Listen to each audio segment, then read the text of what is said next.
Hello दोस्तों, welcome back to my channel. यदि आप है कक्षा 8 के स्टूडेंट और आप लोग का एग्जामिनेशन है हिंदी का, तो मैं इसका ओरिजिनल पेपर लेकर के आ चुका हूं। चलिए स्टार्ट करते हैं हम लोग वीडियो और देखना शुरू करते हैं क्वेश्चन आंसर।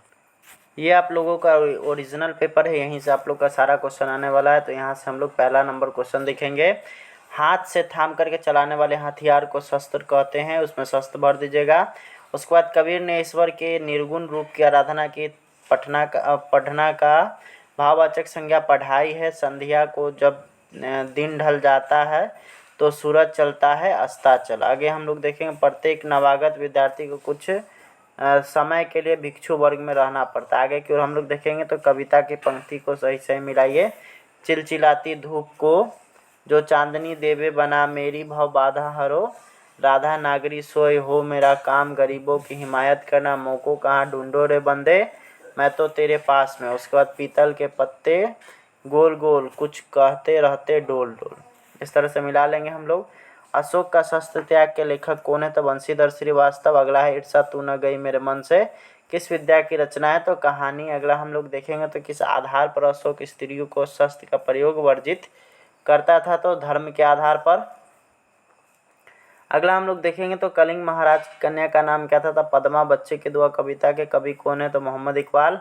अगला हम लोग देखेंगे निम्नलिखित शब्दों के दो दो पर्यायवाची शब्द लिखे। तो विभीषिका का हो जाएगा भय खौफ। निगाह का नजर दृष्टि। चमन का उपवन फुलवारी। धंधा का आजीविका व्यवसाय।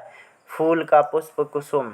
अगला हम लोग देखेंगे तो निम्नलिखित प्रश्नों के उत्तर 1 से 2 वाक्यों में दीजिए। तो ईर्ष्यालु से बचने का क्या उपाय है?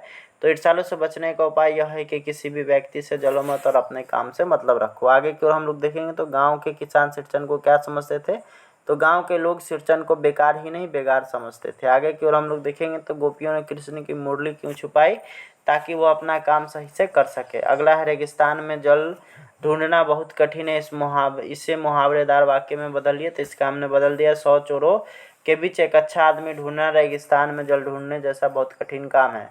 अगला योजक चिन्ह कहाँ लगाया जाता है? किन्हीं दो नियमों को लिखे। तो विपरीत अर्थ रखने वाले शब्दों को जोड़ने के लिए योजक चिन्ह लगाया जाता है, जैसे रात दिन माता पिता।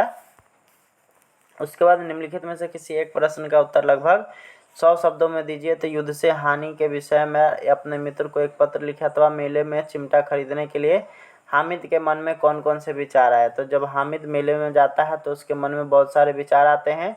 वह सोचता है कि यदि खिलौने खरीदेगा तो वह उसके पास कुछ ही घंटे अथवा कुछ ही दिन रह सकेगा, और यदि मिठाई या पकवान खरीदेगा तो और वह तुरंत ही खत्म हो जाएगा। और जब भी वह चिमटे को देखता है तो उसे अपनी दादी की याद आती है कि जब उसकी दादी उसके लिए रोटी बनाती है तो उसका हाथ जल जाता है, और यदि वह चिमटा खरीदेगा तो उसकी दादी का हाथ नहीं जलेगा और उसकी दादी बहुत खुश होगी। इस तरह से हमारा वीडियो ख़त्म होता है। आपको अगर वीडियो पसंद आया तो लाइक शेयर सब्सक्राइब। मिलेंगे नेक्स्ट वीडियो में, तब तक के लिए धन्यवाद, बाय बाय।